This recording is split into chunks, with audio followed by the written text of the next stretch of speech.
कहीं तन घोड़ो पंजो पाण जन जन गुस्ताखू कयूं से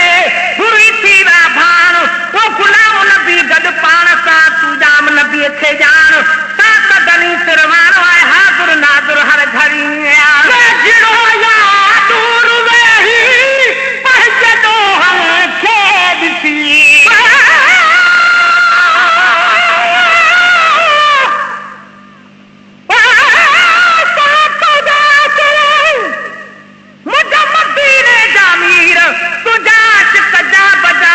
तुझी था तकरीर नात कुछ तुझी थोपड़ा तब पिटन था बेपीर केरो लोह संगल कयो भला गुलाम नबी फकीर अरबी तुझे उर्स में जड करे ताम कसीर असा विरायूं खंड खीर हू चवन सब हराम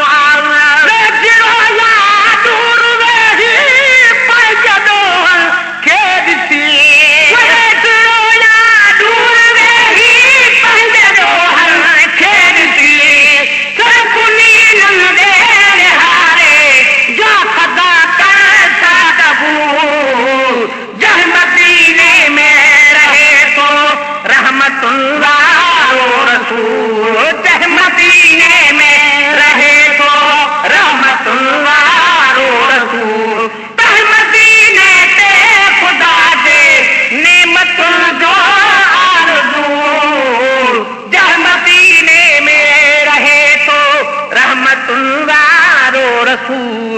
जह मदीने में रहे तो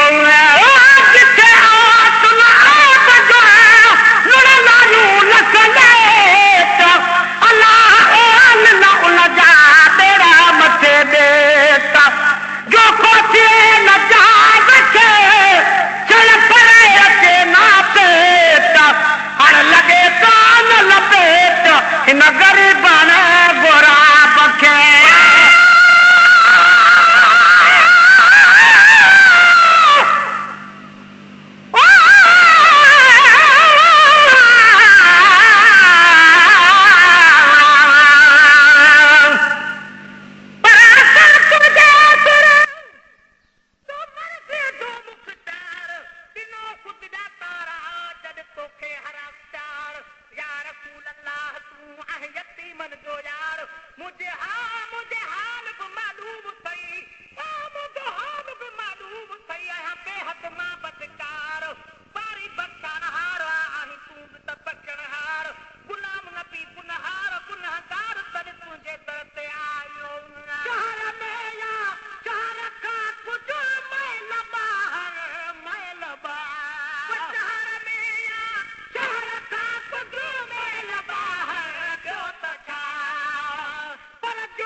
रहंदा दिल बरमी मुदोने कुछ भेद न दसदा अर्ज जरूर मंजूर करो चा गुलाम फरीद बेकसदा अल्लाह अल्लाह बारक अल्लाह वा सजन जी सरजमीन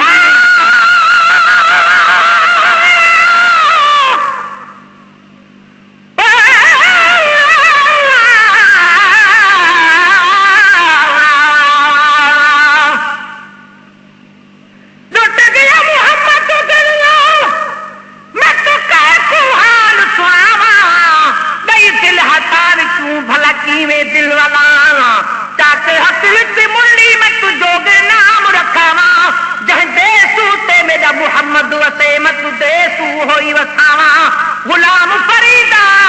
दिल भर दे देश दा मैं तनो कर नाम सदा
चूक कनू मत मूजा थी वे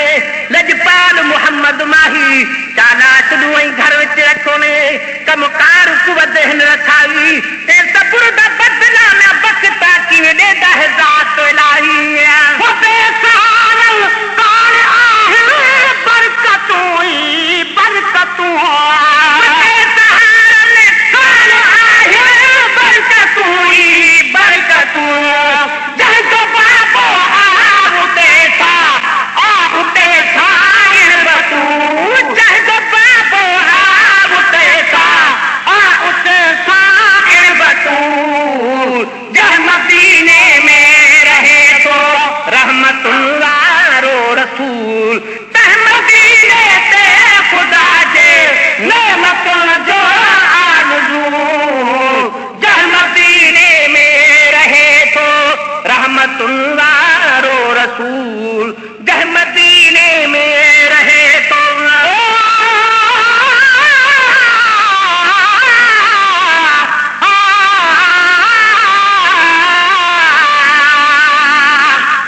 चाल का पुरजा बना पैगंबर तुझे शान में खुद खुदा तारीफ कर तुझे है कुरान में मुखे न ताकत नी मजी पूरी कया सोनी सना गाया लिखा सारी उम्र जैसी उजा की जहान में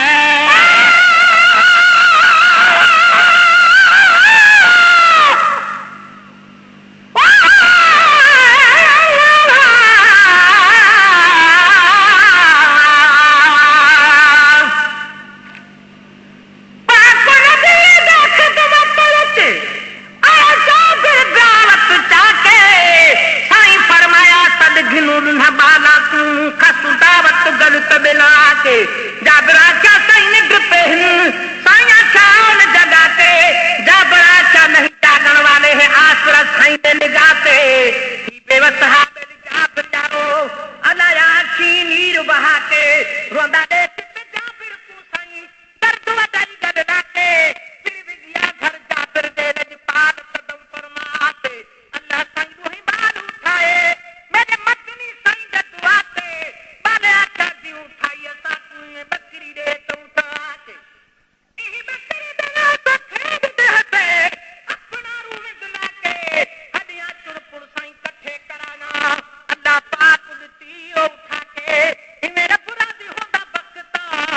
मेरे मदनी साईं दे दुआ ते वही अकबी हुना मुल्क जी का मुंह न पर हरानी दिखी वही अकबी हुना मुल्क जी का मुंह न पर हरानी